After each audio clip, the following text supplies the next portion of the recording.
Tu veux créer une SCI, mais tu ne sais pas si tu dois choisir l'option IR ou l'option IS. On voit tout ça dans cette vidéo.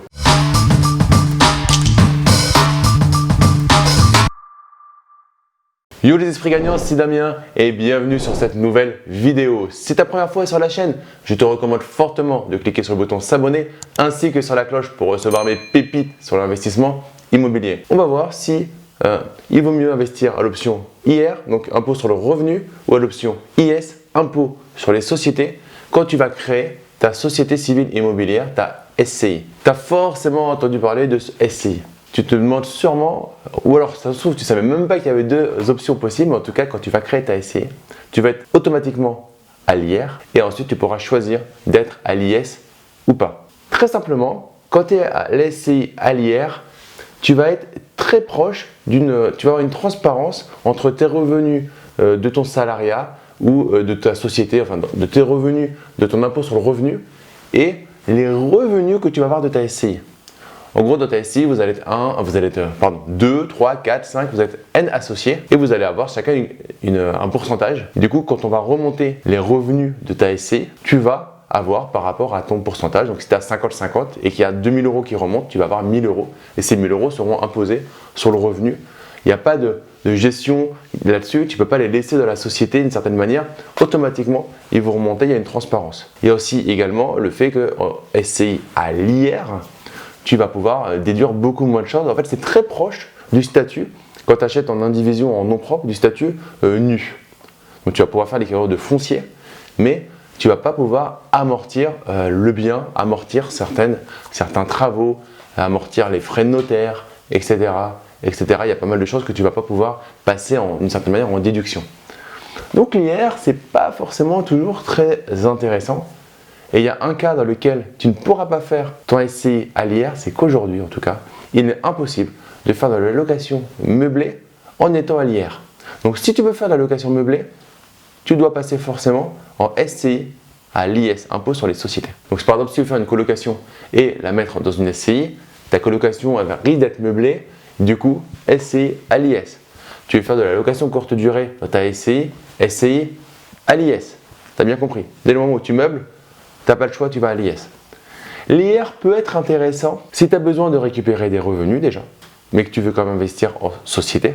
Et si tu as une tranche marginale d'imposition, donc tu as des revenus assez faibles, voire pratiquement pas de revenus, dans ces cas-là, la partie qui sera fiscalisée, tu vas payer les prélèvements sociaux à hauteur aujourd'hui de 17,2%. Alors attention, ça pourrait changer. Et ensuite, tu vas payer par rapport à ta tranche marginale d'imposition.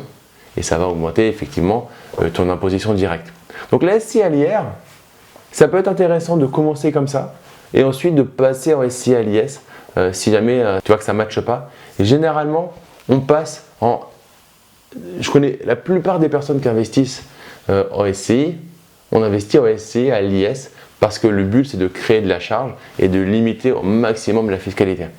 L'inconvénient de la SCI à l'IS, c'est pour se sortir du cash, ce qu'on appelle le cash flow, tu ne peux pas le sortir directement parce que tu ne vas pas pouvoir remonter du cash flow qui serait l'équivalent de remonter en dividende tant que ta SCI est déficitaire.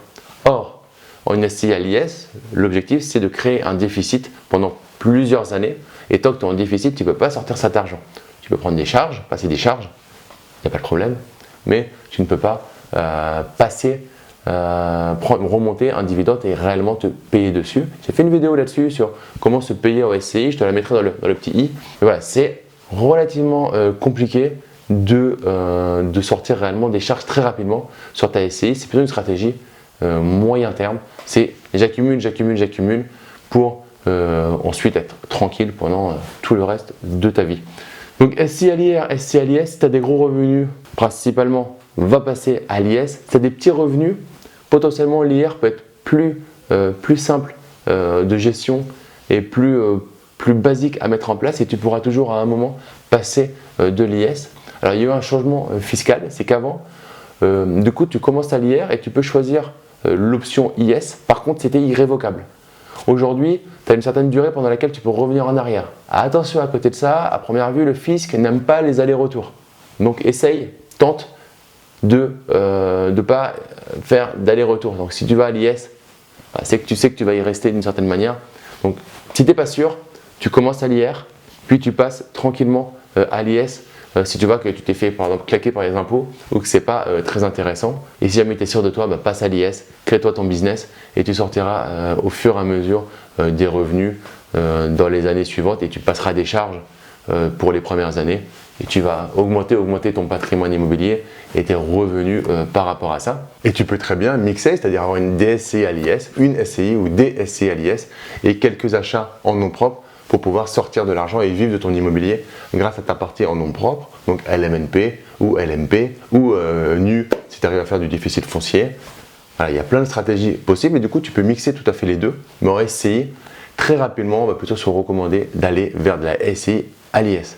Mets-moi en commentaire si tu as déjà monté une SCI ou si tu penses qu'il vaut mieux investir à l'IS ou à l'IR. Quel est ton feeling par rapport à ça? Et si tu as déjà monté une SCI, est-ce que tu as pris à l'IS ou à l'IR? Est-ce que tu as commencé à l'IR, puis tu es passé à l'IS? Donc mets-moi tout ça dans les commentaires. Si tu as une question par rapport à ça, par rapport à ton cas particulier, n'hésite pas à la poser en commentaire, je me ferai un plaisir d'y répondre. Si tu as aimé cette vidéo, mets-moi un gros like, partage-la à tes amis investisseurs. Et pour te remercier d'être resté jusqu'à la fin de cette vidéo, je te propose une formation offerte sur la simplification du droit et de la fiscalité. C'est un partenariat avec mon frère, avocat au barreau de Paris, expert en droit des sociétés et en droit de l'immobilier. Le lien se trouve dans la description de la vidéo. Tu mets juste ton prénom et ton email et on te l'envoie immédiatement. Et comme à chaque fin de vidéo, ne reste pas du côté des consommateurs, mais passe à l'action, deviens un producteur. Je te dis à très vite. Ciao, ciao!